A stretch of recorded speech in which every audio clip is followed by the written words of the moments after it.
This is Apple's most underrated and best computer. For those of you who don't know, this is a 2013 Mac Pro that Apple still sells for $3,000 on their website, even though it's using hardware from 6 years ago. Actually, maybe even a little bit longer.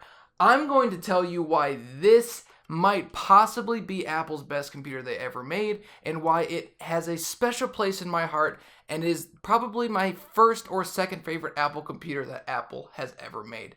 I'm Scott with Techno Eclipse, and before we begin, if you want to join the Techno Eclipse community and get some of the most passionate tech commentary on the platform, all you have to do is hit subscribe and hit that like button. It's not that hard. I'm only asking for 2 this time. Last time I asked for 1, but today I want likes too, okay? So hit like. Also, don't forget to follow me on Twitter. Link will be down in the description. And also, any affiliate links down there are only down there so my little cat, who's supposed to be in these videos to make you guys sympathy buy stuff through those links so that way he can eat. So let's begin. This is a controversial video, obviously. It's not meant to be because these are my actual opinions. This isn't clickbait. These are my actual thoughts. I love this computer. It is, in my opinion, the most beautiful computer Apple has ever made. And I know a lot of people are upset because it's a pro computer that has no upgradability. And while that's true, honestly, like what you sacrifice in upgradability, you gain in actual just beauty. Most of the time, I'm not willing to sacrifice beauty just because it looks pretty good and I'm willing to sacrifice the performance. But in this case, I am. It literally feels like you're taking Darth Vader's mask off when you open this thing up. It is an amazing computer. It is beautiful. It is gorgeous, but it's expensive. And honestly, it's kind of a terrible purchase, especially in 2019, because this thing is now 6 years old, technically closer to 5. So let's go over the pros of this computer, because some people might say that there are no pros, but there are actually some pros. The first and pretty much the biggest one to me is just design and overall look. When you look at this computer, you look at it and you go, oh, that's a nice little like desktop. But no, this thing is a pro computer running professional hardware. Granted, a little bit old at this point, but it is absolutely stunning. It is beautiful to look at, and just the overall experience. Like when you actually move it, it has a gyroscope inside of here that lights up the back so you can plug the USB in a little bit easier. Taking it off literally feels like how I would imagine taking off Darth Vader's helmet. I imagine that when I click this button and start to pull it off, I always in my head go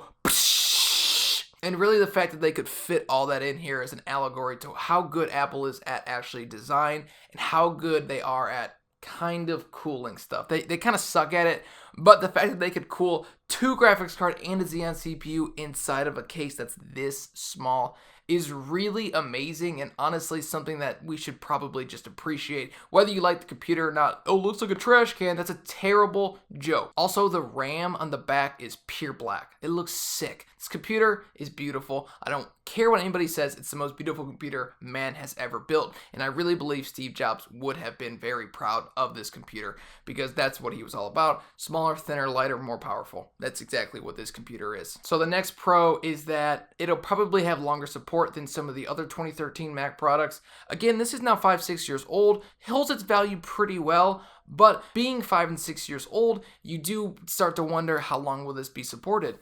Nvidia and Apple haven't worked together in about 6 years since the 2013 MacBook Pros with the GT 750M inside of those things, and they've moved their whole pretty much software game to Metal. So I wonder how long Apple's going to be supporting Nvidia. I imagine the 2013 MacBook Pros will be getting at least 2 more years of support, and then on top of that another 2, so at least 4 more years of support. But this is using AMD's FirePro graphics, whether it's a D3, D5, or D700. And so these might actually be getting support for a little bit longer because they do already include AMD graphics inside of it, which is pretty nice. Also, Apple is still selling this full price inside of their Apple stores. So I wonder just how long they would support it after that. Like, would they really drop support in 2 years if somebody bought it today? I doubt that, but Apple has done worse things in the past, and I wouldn't be surprised if they pull something like that again. The next pro is that this is so small, it fits anywhere. You could literally take this into a hotel, put it in your backpack, and edit a video with a Xeon processor and D5, 3, or 700 graphics powering the whole thing. Obviously, I'm really big on the whole small and how beautiful it is aspect of the whole computer. The next biggest benefit is that it's actually built on the X79 platform. While Apple just calls them Xeon 8, 12, 6, and 4 core processors, it's built on the X79 platform, which means you could put in really cheap, about $200 and sometimes a lot cheaper, 8-core CPUs inside of this computer, and you get 8 cores, 16 threads for about 180 to 200 bucks as a little bit of an upgrade. It's not the easiest to disassemble, but it's totally possible if you watch a video and take your time. So technically upgrading the CPU in this thing is possible and for very, very cheap, which is nice because the X79 platform is old at this point, especially from a pro computer standpoint. The RAM in this thing is DDR3 ECC memory, and that will be very cheap on the used market to buy because a lot of ECC memory is offloaded from these big companies that have big server rooms that offload thousands of gigabytes worth of RAM at one time, so it's pretty cheap to actually get. And finally, it's built on the Thunderbolt 2 platform. There's nothing but Thunderbolt 2 ports back there, it looks like. But the good news for you is that Thunderbolt 2 docks and Thunderbolt 2 capable devices that need the full bandwidth of Thunderbolt 2, which is 20 gigabits per second or 16 if you ask some people, that is really good because those used should be a lot cheaper, and even new they should be cheaper because Thunderbolt 3 is now out, which supports obviously double the bandwidth. You would probably want this to have Thunderbolt 3, but unfortunately you're stuck at Thunderbolt 2, but there are advantages of having a little bit older hardware because used hardware and used things that go with that normally are a lot cheaper. There are obviously some cons. One, the cooling is laughable at best. It's got a single fan cooling the whole thing.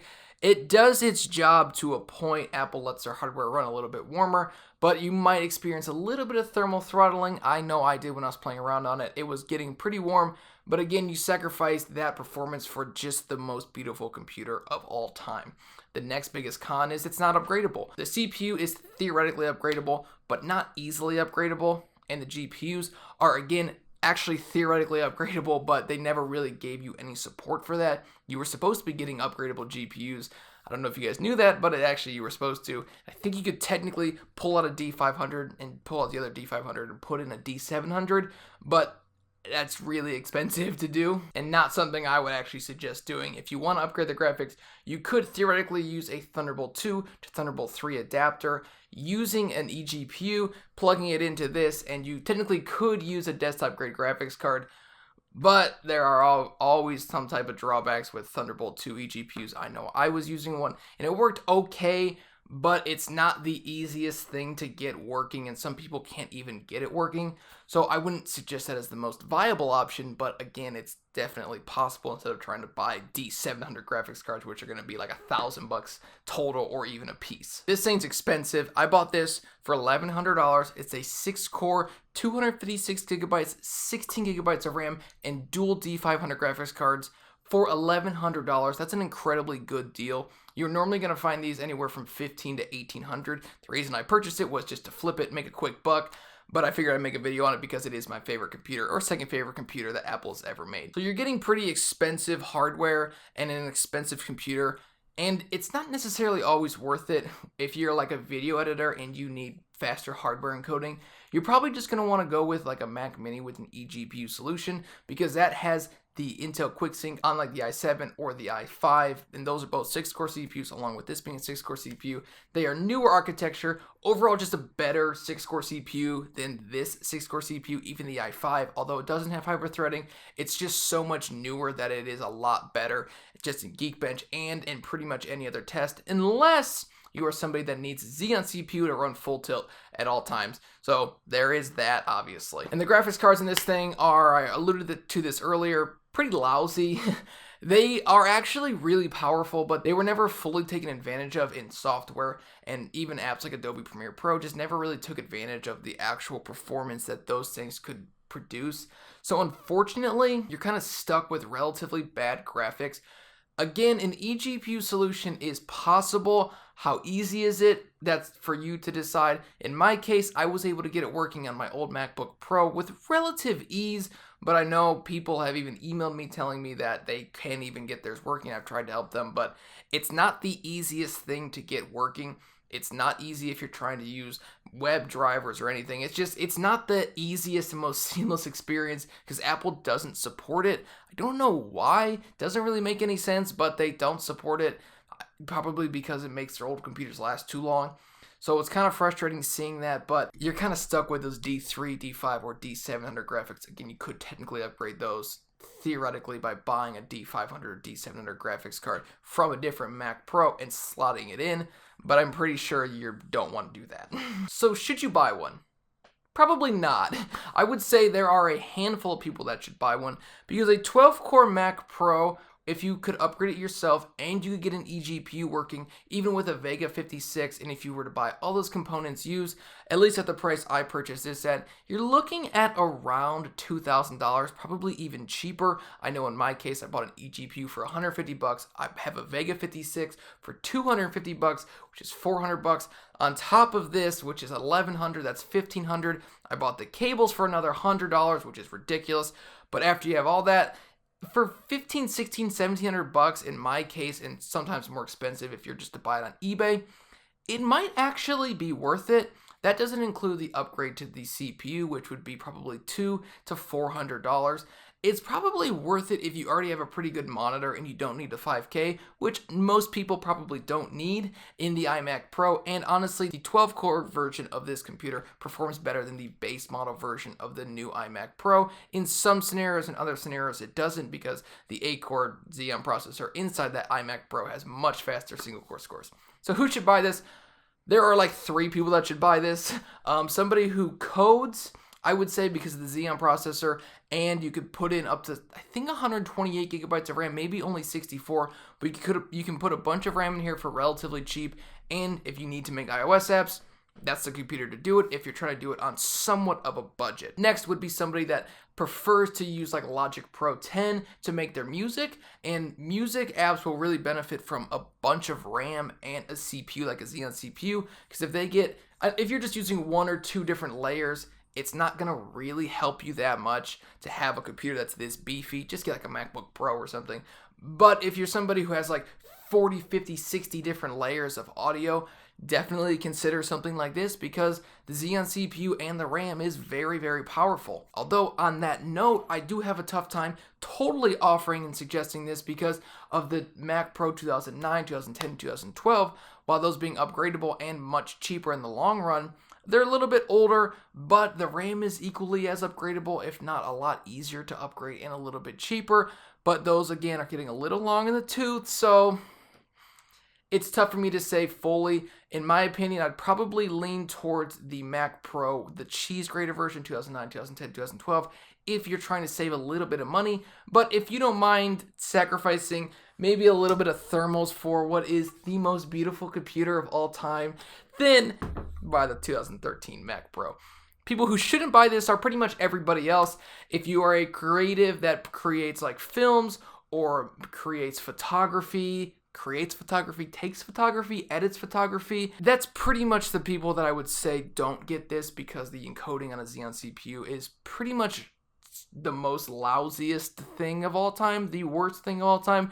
It'll take forever to encode unless you're using Apple's own software. Then obviously it'll encode a little bit quicker, but if you're using like Premiere Pro, you're talking about like a long time, like an hour almost for like a 10-minute video, probably a little bit shorter, but Xeon CPU encoding just isn't that great. So this is the best Mac of all time. I really do enjoy this thing. I know that a lot of people will disagree with me. It's probably my second favorite Mac, maybe the second best Mac of all time. My first favorite is probably the 2009, 2010, or 2012 Mac Pro. Obviously, you've heard me mention that. I've had a bunch of those on the channel in the past. But this thing has always had a special place in my heart because it is so damn gorgeous. Let me know your guys' thoughts in the comment section down below. I'm Scott with Techno Eclipse. If you like the video, hit subscribe, hit like, and I'll see you in the next one. Peace out.